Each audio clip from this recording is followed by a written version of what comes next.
Finally, I was in Beirut. I had postponed this trip many times, even though my little sister Anne lives there with her family.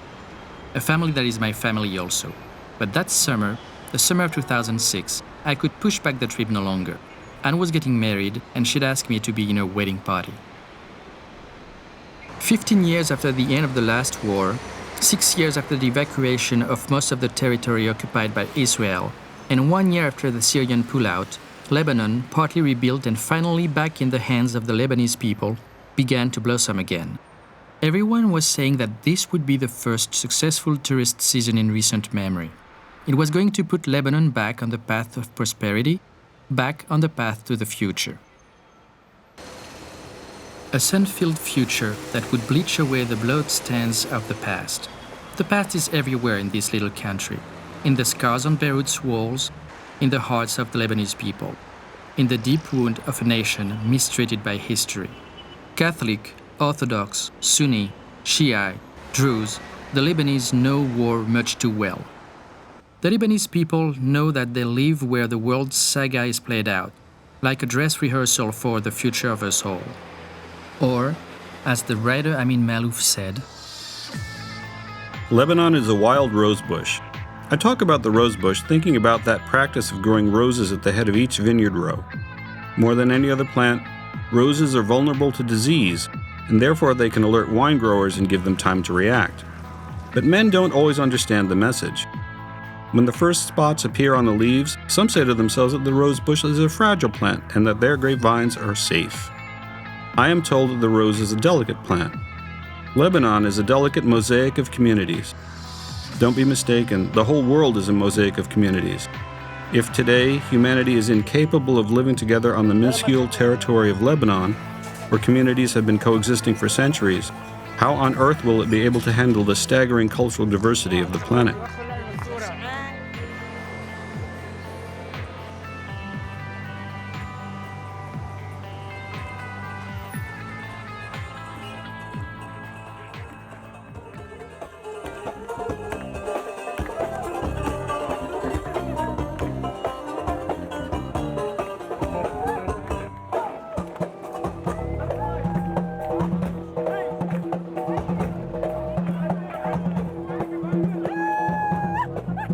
The atmosphere was cheerful and carefree when I arrived in Beirut. After the wedding feast, I began to explore Lebanon, filing my photos in the folder Lebanon, Summer 2006.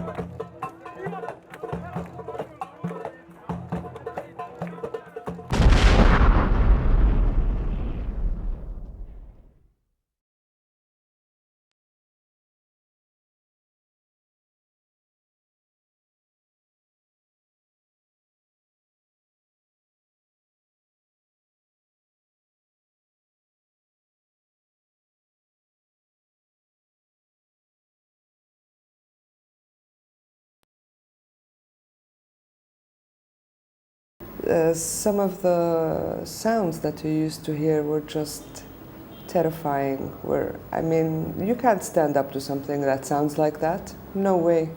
There's no bravery involved there. It's just, it will wipe you out.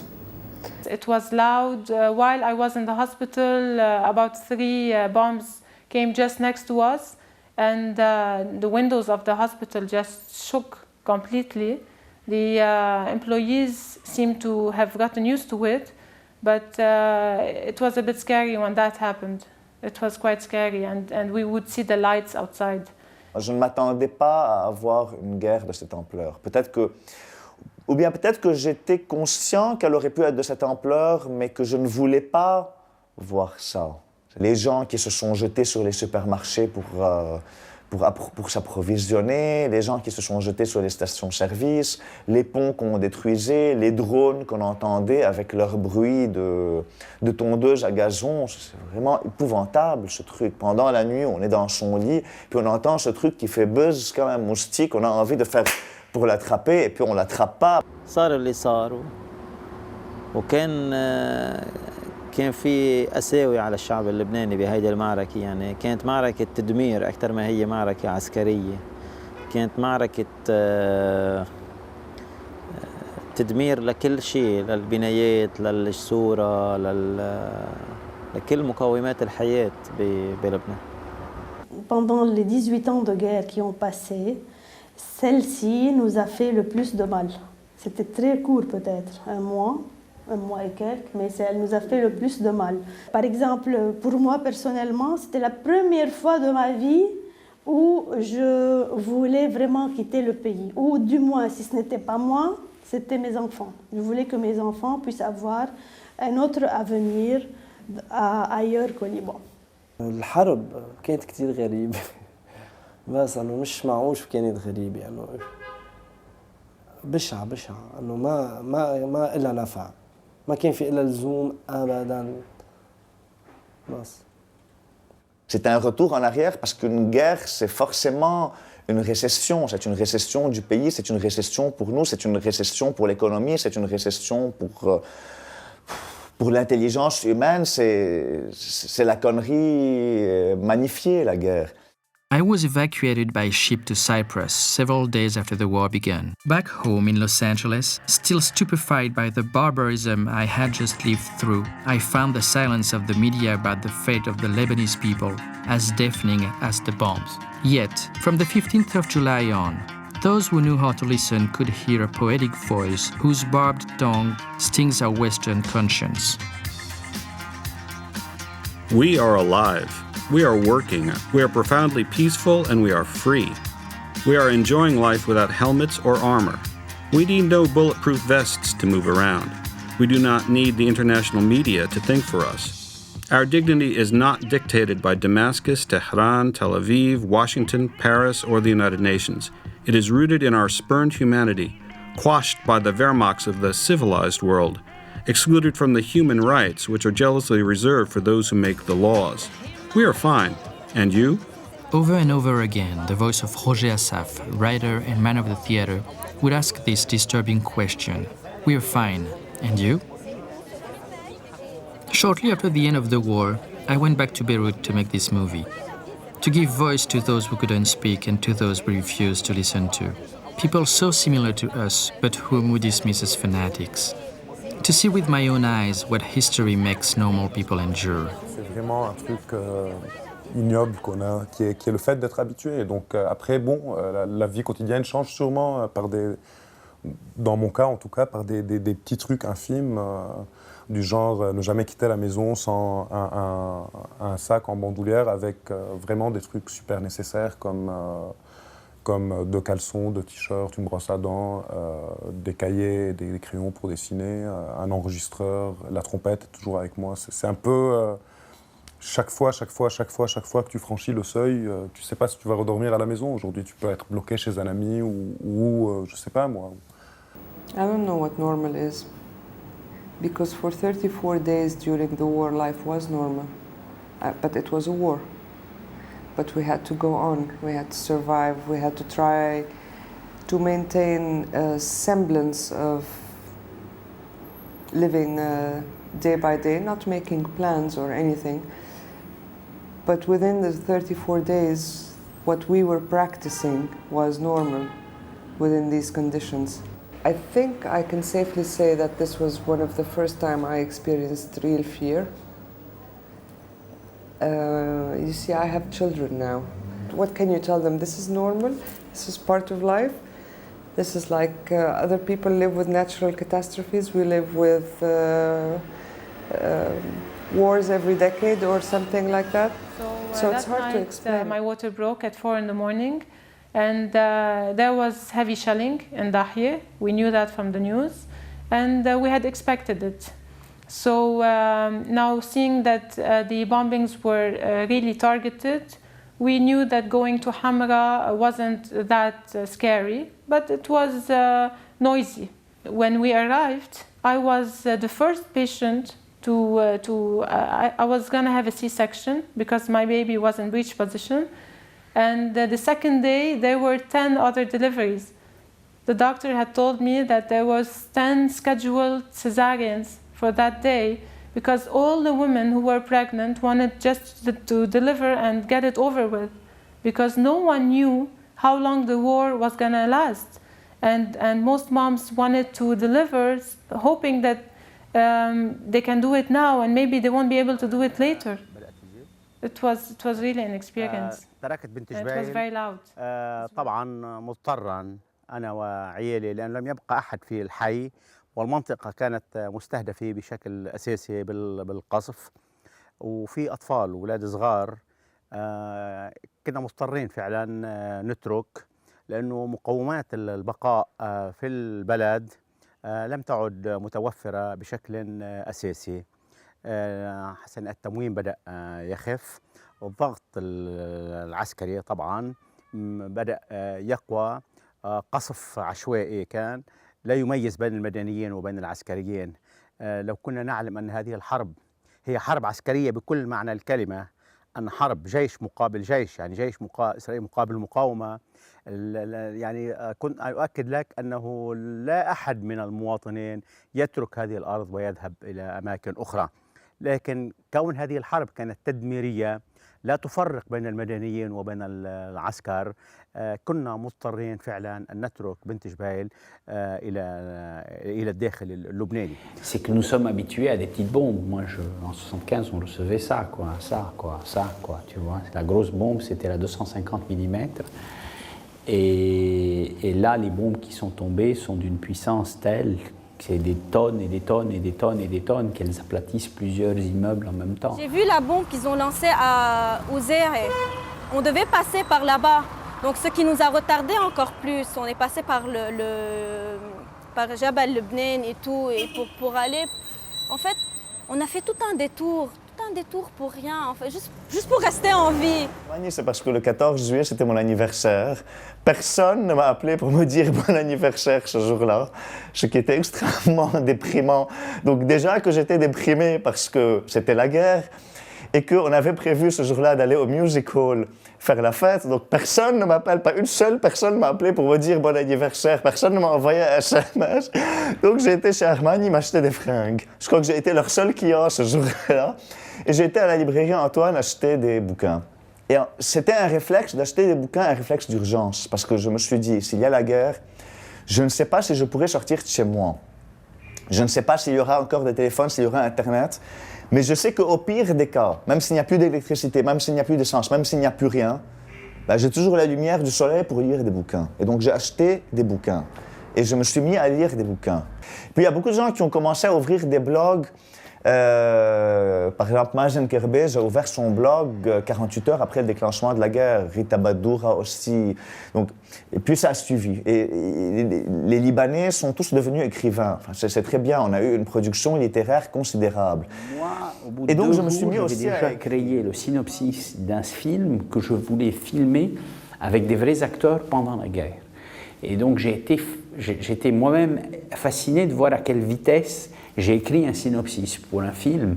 Et c'est sûr que quand ça va aussi vite, l'imaginaire est très rapide, la pensée est très rapide. La seule influence, c'était plutôt une bonne influence, la guerre, dans le sens où ça m'a fait produire plus. Et l'autre influence, c'était bien sûr le sujet imposé. Donc je ne pouvais plus parler de pâquerettes ou... Quoique j'en parle pas d'habitude. Mais je veux dire, si j'avais eu envie, c'était vraiment pas le moment. Donc, c'est transformé en autre chose. Le lieu existe, l'appareil fonctionne. On ne peut pas faire de théâtre, on abandonne l'activité théâtrale, mais on fait autre chose. On reste en contact avec les gens, on invente une autre activité qui peut être utile et qui, en tout cas, les premiers, ceux qui profitent le plus de cette activité, c'est d'abord nous-mêmes. Parce que nous restons vivants, nous utilisons notre énergie, nous apprenons plein de choses. Nous évoluons et nous avons face à la guerre, face au malheur, face aux choses qui se passent, une attitude à la fois intellectuelle et affective qui nous fait découvrir un peu plus ce que c'est que la vie, ce que c'est que l'homme, dans ses aspects les meilleurs et les pires. The Battle of Lebanon is an epic one. Given the disproportionate strength of the warring parties, the heroism of the weak, the extent of the carnage, the tenacity of wills, and above all, the stakes beyond the war. Murderous acts of violence, whether perpetrated by Greeks or Trojans, Rome or Carthage, are always reprehensible, avoidable, and unjustifiable. But the stakes lie elsewhere. They are ethical and cultural. They lie in the human community's ability to build the future on the best part of itself. And that is why we can say, we are fine. And you?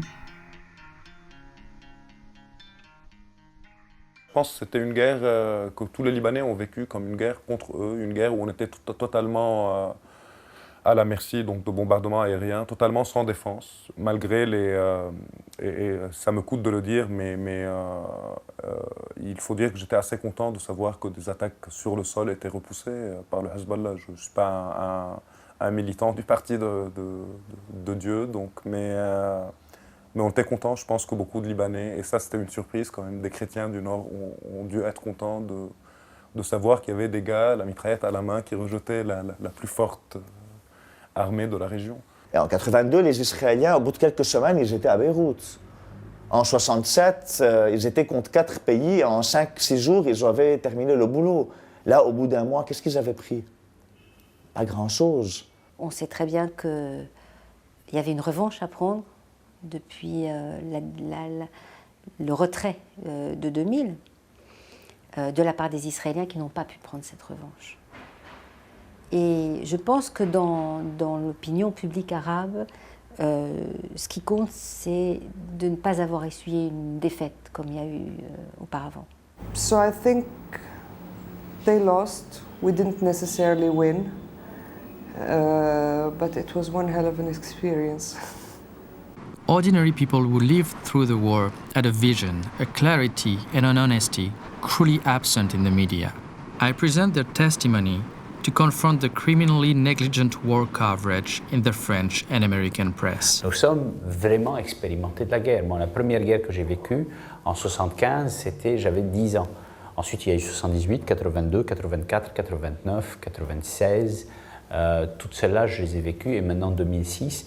Et entre tout ça, il y a aussi d'autres petites guerres que nous avons vécues qui ne sont pas notables. وطبعا بالنسبة لبنت جبيل ليست المرة الأولى التي يحدث فيها تهجير. بنت جبيل دولة مهجرة ومهاجرة. مهجرة منذ سنة 1920 مهجرة. هجرت أكثر من مرة. سنة 1970 أيضا هجرت. 82 78 82 باستمرار، وهي بلدة أيضا مهاجرة. أنه نتيجة الأوضاع السياسية والعسكرية وواقعنا الموجود على خط بيننا وبين فلسطين المحتلة، نتلقى دائما الضربات من العدو الصهيوني. Depuis toujours, je le disais d'ailleurs, je sens, et c'est un sentiment qui m'énerve beaucoup, mais je sens une certaine nostalgie depuis toujours pour la guerre, parce que la guerre c'est toute notre enfance. Donc je pense, surtout, quand je dis d'autres gens, je pense surtout à ma génération, donc qui est née en 75 et pour qui la guerre a été la normalité pendant 15 ans. Depuis la guerre de 14-18, cette région du monde n'a pas connu la paix, n'a pas connu de véritable paix. Il y a toujours quelque part entre l'Égypte, la Palestine, la Syrie, l'Irak, il y a toujours quelque chose qui est en rapport avec les conflits. Les conflits sont permanents depuis la chute de l'Empire ottoman. True, Hezbollah captured 2 Israeli soldiers. Also true that Hezbollah and Israel have routinely captured each other's soldiers for years. Was their disappearance truly the reason for the Israelis' invasion? Or was it simply the pretext seized upon to implement an invasion plan? Did the United States' support for this invasion lead to yet another catastrophe in a region that they obviously don't understand? اليوم بأمريكا في تضليل. اليوم بيسمعوا بأمريكا صار في حرب بلبنان 30 يوم. طب ليه؟ لأنه خطفوا 2. أوكي. لا مش هذا السبب. لأنه في مشكلة بالمنطقة عمرها 50 سنة وبتضل تولد لك حروب كل فترة 10 سنين 5 سنين 3 سنين، بس المشكلة موجودة. بقول لك الحرب ممكن توقع بأي لحظة هلا. I think it's a battle in an ongoing war since 1948. This is not a standing war on itself as the Americans are trying, not the Americans, sorry, the American administration is trying to show it. It's not a war, it's a battle since 1948 till now, and it will go on. انه اكيد ما كنت حصدق انه معقوله هالقد يصير في حرب. انه قلت بده يصير في تهديد بس نو واي كنا ما براسي مش معقول يصير في شيء هالقد كبير، يعني انه مش قصة اوتاج طلعت قصة كتير انترناسيونال، انه الدنيا كلها صارت بلبنان، انه حرب يعني انه جنون الشيء صار بلبنان، انه مش طبيعي.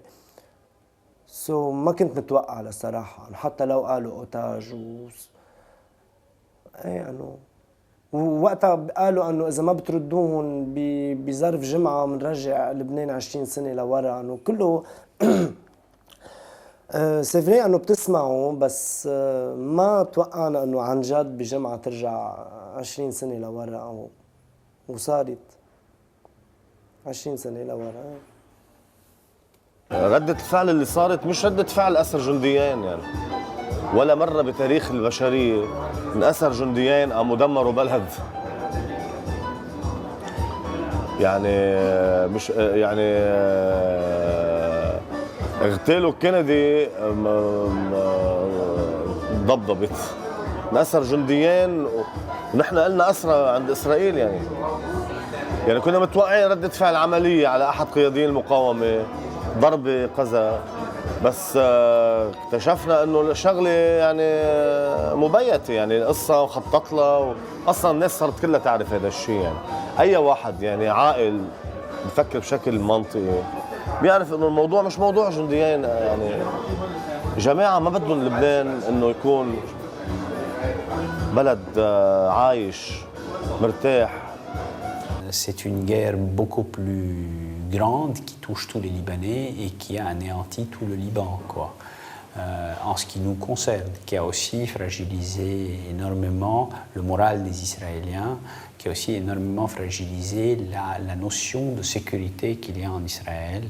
Et dans ce sens, c'est plus une guerre qui a été radicale sur notre morale qu'une guerre entre le Hezbollah et Israël qui est un résumé facile. اليوم نحن بنكون كثير يعني بنكون ما بدنا نقشع اذا بنقول انه المعركه كانت بين اسرائيل وحزب الله، لانه حزب الله اكيد ما كان لا عم بيحاربها من عكار، ولا عم بيحاربها من صغرطة، ولا عم بيحاربها من جوني، ولا عم بيحاربها من جبال، كان على الحدود الجنوبية معها، كان بس بينه وبينها في حوالي الكيلومتر أو كيلومتر ونص.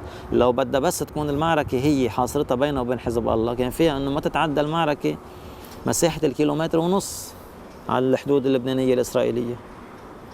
I was enraged every day. I think maybe it started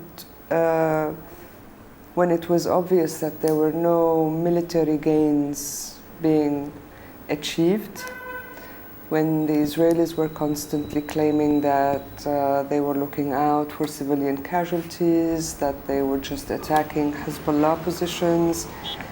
And then I was here, I was on the ground, I was following the news, and I knew that these were lies. It was not true. So I think the first of these incidents that was really very, very obvious was the one that happened in Marwahin.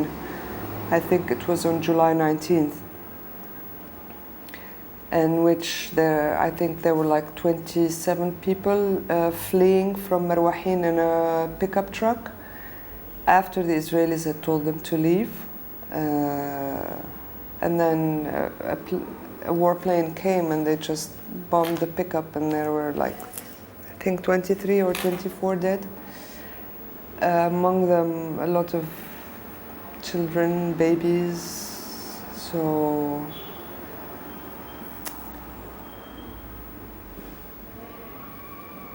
yeah, it started then.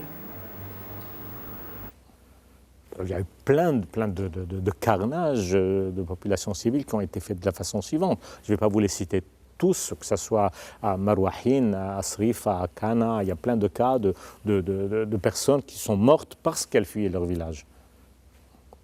En plus, demander aux villageois de partir et puis détruire les routes, c'est un peu, c'est un canular horrible.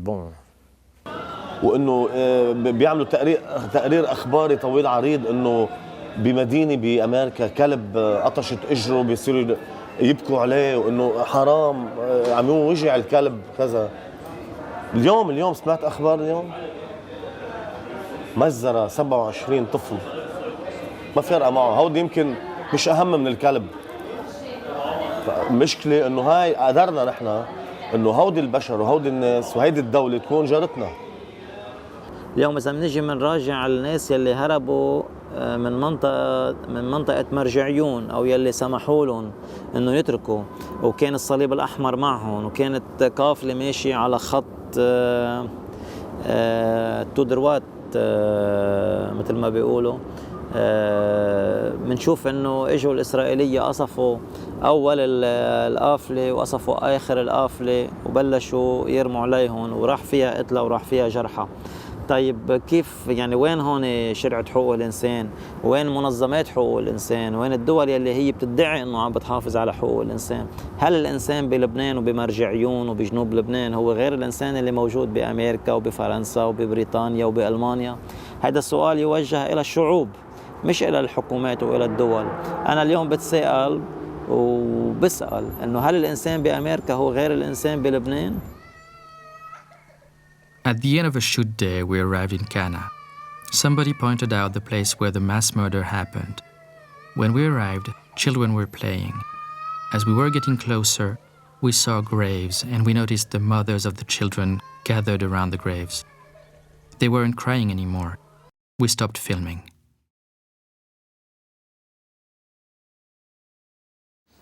I mean, I don't just want to go and say that Israelis used everything. I've been following this through proper research that's being done by experts. And so far, all the experts confirm that the Israelis have used everything that is banned by international laws and conventions. And it's not the first time they do it. I mean, in 1982, they did it too. They used white phosphorus, and there were people burned in a manner that was not seen before. And they've never stopped using these here, these weapons. تنزل بطريقة كمان مش مبعثرة، يعني مخصوص. هيدي مثل كأنه هيدي القنابل هي مخصوص للتدمير المنظم. أكثر من هيك القتلة يلي قتلوا، الطريقة يلي قتلوا فيها، أوقات تلاقي الواحد ميت بالطريق مختنق أو في عليه علامات تفحم أو وجهه أسود جسمه أبيض. يعني كلها أسلحة ولا مرة كانت مستعملة. مشان هيك كنت عم أقول أنا يمكن كانوا هالمرة هيدي عاملين اللبناني حقل تجارب للأسلحة ولمصانع الأسلحة بالدول العالم المتقدم يلي عم بتصدر سلاح لهيدي المنطقة من العالم. Any kind of munition, any kind of arms are not accepted to be used on civilians. It's not only the cluster bombs or the I don't know what or phosphorus. Everything, all kinds of arms are not accepted to be used on civilians. This is a mistake, a common mistake, especially for the media. You know, this is a legal weapon and this is not a illegal weapon. When it's civilians, all weapons are not legal.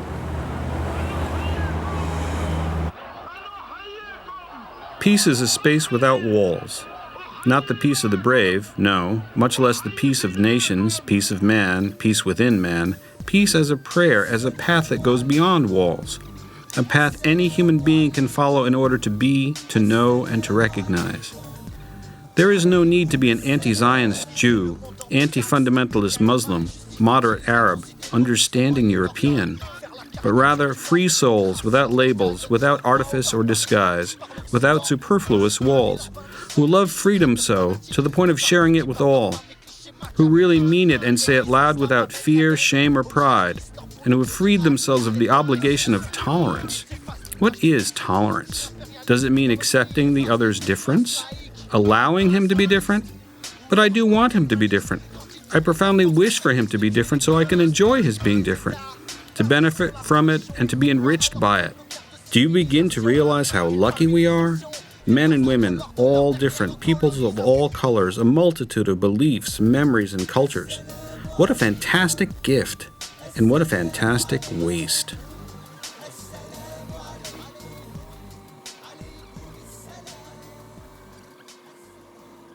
j'ai passé 30 ans à me séparer de la haine, à comprendre que l'autre n'est pas nécessairement un méchant. Nous, pendant la guerre, on disait le Palestinien c'était le mauvais. Nous, aujourd'hui, on sait que le Palestinien c'était aussi une victime.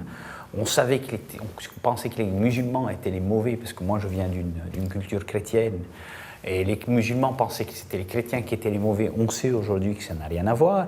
De la même manière, je pense que les Juifs, c'est pas eux les mauvais, c'est juste que nous sommes tous victimes de la peur réciproque de l'un de l'autre, et qu'on passe son temps à écraser ou à tuer l'autre parce qu'on a peur de l'autre, et qu'il manque totalement une sorte de communication entre nous.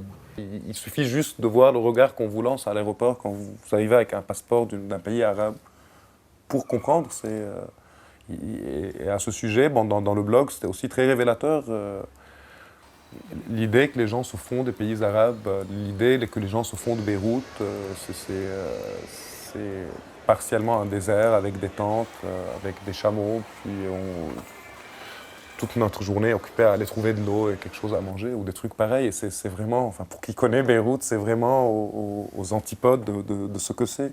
De manière, aujourd'hui, c'est même plus, enfin l'image va plus loin, c'est même plus des pays arabes, c'est des pays terroristes presque. Enfin, le mot arabe et le mot terroriste sont devenus une sorte d'amalgame. Je dirais que l'arabe terroriste est un peu le communiste d'aujourd'hui, quoi. Il n'y a pas que des gens barbus et qui pensent qu'à la politique et tout, non. Voilà.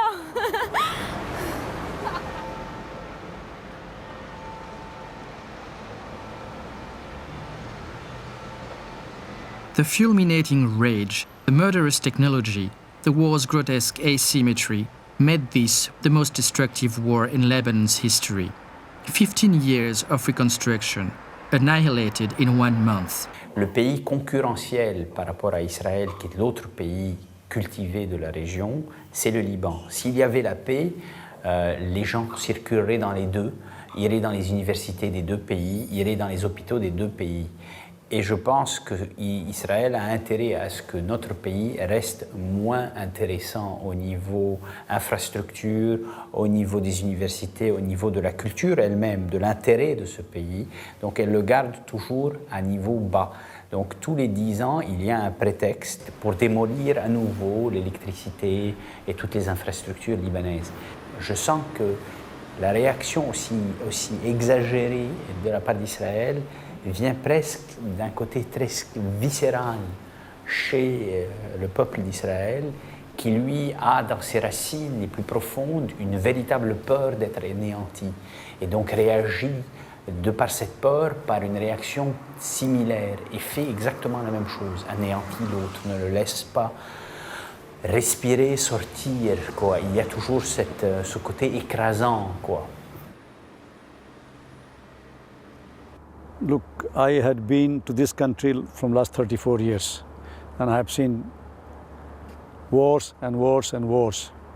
But this time, I will tell them this is the kind of war it was. It is just war crime and war madness. This is my comment. A plant like this, where Israelis knows very well from last 40 years, they have no reason to bomb it. 300 people out of job.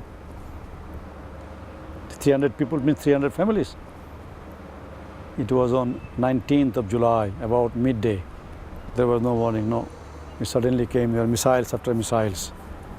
You can see the destruction, there were 7 lines of production, everything is gone.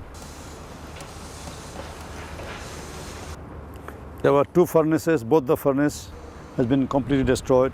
All the plant has been destroyed completely. Some expatriate staff, they were living here. Fortunately, as we closed down, they were all preparing to leave. So very few of them were in the apartments. So one of them, unfortunately, was killed. We cannot exactly tell you why. I think they are the people who can tell you why. You have to go to Israel, Prime Minister of Israel, to tell you, give you the reply, why they have bombed it. If he has a valid reason, he should tell us, or he should come and rebuild this plant. To rebuild a plant like this will cost today at least $50 to $60 million, and there are huge indirect losses. There are some more factories they have bombed, but this is the largest one.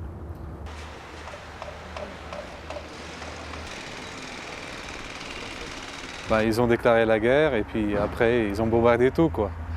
Ils n'ont pas donné des avertissements. On peut voir l'usine de très loin, c'est très démarqué, c'est très clair que c'est une usine attachée à une ferme. Alors, je ne sais pas, on n'avait jamais envisagé d'être bombardé, ça c'est sûr. Mais il y a quand même des employés qui sont en train d'aider pour la reconstruction. Et tous les employés qui sont au marché, le sales et marketing, tout ça, ils sont au chômage.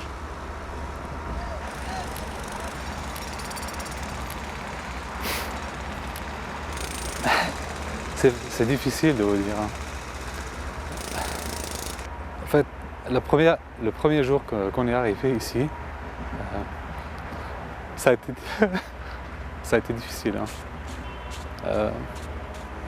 Mais là, on est en train de récupérer notre morale et reconstruire. There was no reason or humanity in the Israeli war on Lebanon. 130,000 homes, 100 bridges, and over 400 miles of road were destroyed. 1 million refugees, a quarter of the Lebanese population, had to flee their homes.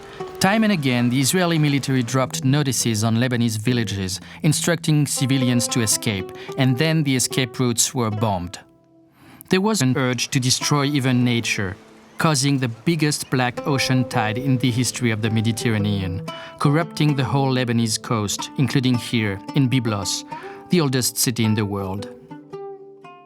Il y a une situation économique qui n'était pas brillante et qui a empiré. On a des plaies. Maintenant, je dirais qu'à long terme, ça, c'est pas grave. Ça se reconstruit. Le pont est détruit, on le reconstruit.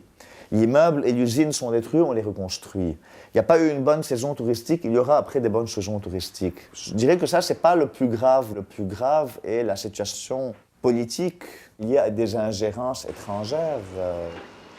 On compte toujours les gens qui meurent sur le champ, mais les séquelles de la guerre restent des années. Et que de gens n'ont plus pu survivre normalement au Liban parce qu'ils avaient des séquelles de la guerre. Ils ont toujours soigné mes collègues suisses avec qui je travaillais, mais jamais ils nous ont soignés à nous. Et nous sommes maintenant des malades ambulants. True, Hezbollah fired thousands of Katyusha rockets from Lebanon into Israel. Also true, Israeli forces, as they were retreating in the final days of the war, scattered hundreds of thousands of US-made cluster bombs, mostly in civilian areas. Israeli officials still refuse to provide the maps detailing where exactly those cluster bombs are. Au Liban, la plupart des associations humanitaires vivent vraiment, comptent beaucoup sur la générosité publique. Et quand une guerre comme celle-là arrive, toutes nos aides qui arrivaient d'une façon régulière pour l'action n'ont pas suivi. Maintenant, on reprend urgence, besoins vitaux, besoin de survie. Et là, c'est des mots qui continuent parce qu'en fait, maintenant, on a besoin de vivre, d'avoir les besoins vitaux pour pouvoir manger, s'habiller, aider nos familles à manger, s'habiller, à avoir un travail, à pouvoir s'occuper de leurs enfants, à assurer des médicaments pour leurs enfants, etc. But the humanity always takes over. Even in the heat of violence and the absurd, we witness things that give trust and hope again. We have beautiful stories. Poor people that received the IDPs, the displaced from the south, come in, they were even spending money on the refugees. And there's something that nobody knows, maybe, that more than 60% of the refugees displaced, or the IDPs, were not in schools, they were in private houses. Il y a des réfugiés libanais du Liban Sud qui sont réfugiés dans les camps palestiniens. Et ça, c'était quelque chose d'admirable et de magnifique, dans lequel il y a beaucoup de signification. Hezbollah, Party of God, principal actor of this war, favorite scapegoat of our leaders. On the ground, reality seemed different, more complex and more balanced. True, Hezbollah fought a war on Lebanese soil. Also true, Hezbollah provided basic health and human services that no government, not Lebanon's, not Syria's, not the United States, and not Israel's ever delivered. Un ami, Nadim, me disait, cette guerre, en fait, il le disait dans un mail qu'il a envoyé, c'est comme un épisode biblique. Ça avait quelque chose d'apocalyptique, toutes les guerres sont apocalyptiques, mais je crois que ce qu'elle avait de biblique, c'était que c'était une guerre entre une armée et une armée de fantômes. Non pas que les combattants du Hezbollah soient des fantômes, mais on ne les voyait pas. Il faut voir aussi que tout ça s'ancre dans une histoire. Que ce ne sont pas des réseaux qui ont été créés pour faire du terrorisme, je ne sais pas quoi. Il y a une histoire entre les chiites du Liban Sud et les chiites de la Bekaa aussi, et l'Iran, qui est très ancienne,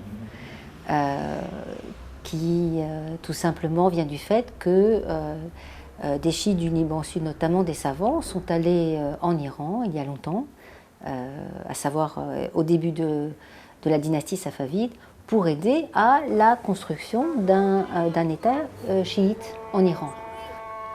Je pense que Hezbollah peut très bien, les gens du Hezbollah peuvent très bien concevoir justement cet ancrage au Liban et cette intégration nationale que demandent les chiites depuis très longtemps, depuis au moins en tout cas le début, la fondation de l'État libanais. Et ils peuvent concilier ça avec un appui de l'Iran. Il faut bien voir aussi que, historiquement, de la même manière, les chrétiens ont été soutenus par les Français, que les Grecs orthodoxes ont été soutenus par les Russes, que, etc., etc. Chaque communauté a toujours été soutenue, historiquement, par un pays étranger, par une puissance étrangère. Les chiites, naturellement, se sont tournés vers l'Iran. Quand le Hezbollah a été créé, le premier mot d'ordre, c'était la résistance contre Israël, qui était présent au Liban Sud et notamment dans ce qu'on appelait la zone de sécurité, qui était une zone occupée. Tu sèmes la haine, tu as la haine. Donc Hezbollah n'est que la contre-réaction d'une haine qui a été semée en 82, qui est la contre-réaction d'une haine qui a été semée en 1940, et ainsi de suite, et ainsi de suite, et ainsi de suite. C'est certainement un parti religieux, un parti fondamentaliste, totalitaire, qui a une vision du monde que moi personnellement je ne peux pas accepter, mais ce n'est pas une organisation terroriste, ils n'ont jamais été des terroristes, c'est un mouvement de résistance vrai qui est lié à une population et ces liens avec cette population sont des liens vrais. Ensuite, ce n'est pas un parti fasciste. We know them well. They are people, ordinary people. They are not the Qaeda. The Qaeda is something that was created by CIA. It's their problem. But Hezbollah is part of the Lebanese society, of the Lebanese texture. We know them well. If you are speaking about their social role, yeah, we know it well as NGOs. Working today in South Lebanon, if you want a good list, good assessments, real assessments, with no corruption, you will take it from Hezbollah. Ce qui se passait souvent dans des villages qui étaient désertés. Les combattants rentraient dans des maisons qui étaient donc vidées de leurs habitants. Et ils se servaient. S'il y avait de la nourriture ou des choses ou des objets dont ils avaient besoin, et ils laissaient un papier en disant « nous sommes passés par là et nous avons pris telle et telle chose, vous pourrez venir en réclamer le prix après ». Il faut reconnaître au Hezbollah cette qualité de relation respectueuse avec les gens. Maintenant, c'est aussi un parti islamique, c'est aussi un parti nationaliste, c'est à la fois un parti politique et un mouvement social et une milice aussi, c'est tout ça à la fois. Pas oublier une chose, c'est que l'État libanais est un peu en faillite un peu partout. Hein, et donc, ils supplient, ils sont le palliatif. Dans les écoles, les dispensaires, les hôpitaux, l'aide à l'agriculture, l'aide au village, etc. Donc, ils ont créé un tissu social très cohérent et qui permet d'ailleurs à cette population de résister au sens véritable du terme. مع الأسف الشديد أقول لو تركت الأمور لحكومتنا لما حدث شيء في بنت جبيل، لما رأيت جرافة تشتغل وتعمل في بنت جبيل، وهناك أماكن عديدة متروكة حتى الآن ومهملة لأنه لا يوجد لا الحكومة مهتمة ولا يوجد دول تبنت هذه البلدات أو هذه المدن. من حسن حظنا أن دولة قطر الشقيقة تبنت بشكل مباشر بعد العدوان إعادة بناء بنت جبيل، هي بنت جبيل وعيناثة وعيثة والخيام، هذه المناطق الأربعة أخذت قطر على عاتقها إعادة بناء هذه المدن. Il n'est pas possible d'avoir un Liban Hezbollah, entièrement Hezbollah. Le Liban, il est pluriconfessionnel. Et il y a un pluralisme politique. À la limite, même chez les chiites, il y a un pluralisme politique. Tout le monde ne va pas suivre le Hezbollah. Tout le monde suit le Hezbollah tant que c'est pour les services sociaux, effectivement, et pour défendre les frontières, pour défendre la terre. Là, oui. Mais il y a des tas de gens au sud Liban, même s'ils sont chiites, qui ne vont pas aller jusqu'à défendre le Hezbollah dans toutes ces revendications politiques. Et de toute façon, le programme politique du Hezbollah n'est pas de prendre le pouvoir et n'est pas d'instituer une république islamique, en tout cas. Et ça, là-dessus, le parti est très clair. Tout simplement parce que pour instituer une république islamique, selon le Hezbollah, il faudrait qu'il y ait une demande de la part des Libanais. Or, il y a quand même des Libanais qui ne sont pas d'accord, et puis des Libanais qui sont chrétiens, qui ne vont pas demander une république islamique. En fait, les Arabes se plaignent toujours d'être humiliés par l'Occident, hein, entre guillemets, parce que pour moi l'Occident ça n'existe pas vraiment, mais bon, peu importe, par les grandes puissances, par l'hégémonie américaine. Cette notion d'humiliation, il faut bien comprendre que c'est très important pour eux. Alors là, justement, ce que le Hezbollah a fait, c'est redonner aux Arabes leur honneur. Et c'est aussi pour ça que Nasrallah a autant de succès dans l'opinion publique arabe, dans la rue. I learned a lot from my trips to Lebanon. I met people who were conscious of being pawns in a larger struggle. I saw the duplicity of great powers and the two-faced nature of their criminality. I also discovered war, an experience which I will carry like a wound, not because I suffered personally, but because I witnessed others suffering, and that alone is unbearable.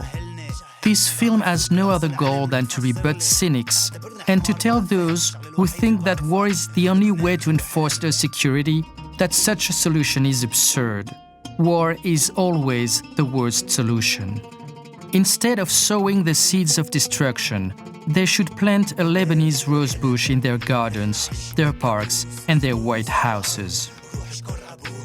Speaking about development and democracy, I think they should leave it for the people in the Middle East to think about it and to work for it and to struggle for it. Really, we are working for democracy. We are working for a civil society. And who was against us were the allies of Europe and the States.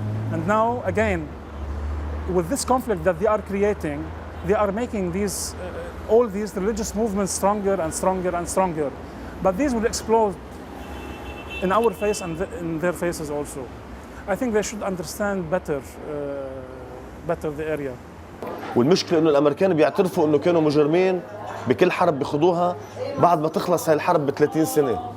شو بنطر ل 30 سنة ليقولوا لي معك حق؟ لا. If democracy means one thing to all people, then they should be acting differently in this part of the world. Because I don't think democracy is different for an Arab than it is for a European or an American or an African. Let's agree on these terms and let's say that they apply to all people, whoever they are, regardless of their race, religion, ethnic group, background, nationality. And then I think we can start talking from there. L'Amérique, l'État d'Israël, les dictatures dans le monde arabe, tout ça, ça forme un ensemble. Pour moi, Ben Laden et Bush, c'est un seul système. Ils sont ensemble. Ils travaillent ensemble contre moi. For us, human beings from everywhere, without weapons and without power, may the time of which we are the masters, our very own time, be that space with no border, in which indestructible words resist every army in the world, escape all their crimes, become a poem, a song, music, an image, tears and smiles, and the memory of the dead, a tribute to the children who gave us their life force. We will be fine tomorrow. And you?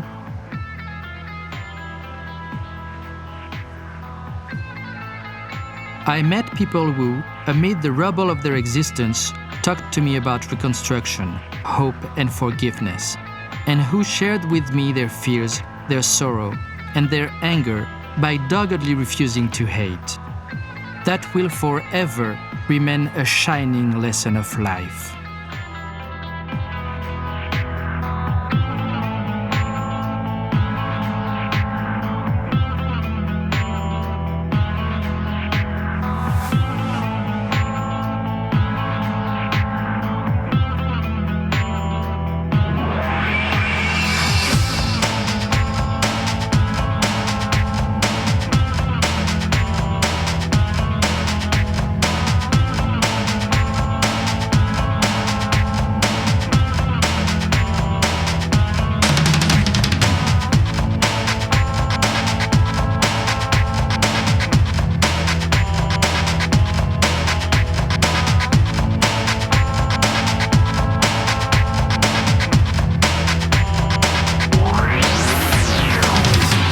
Je sais pas.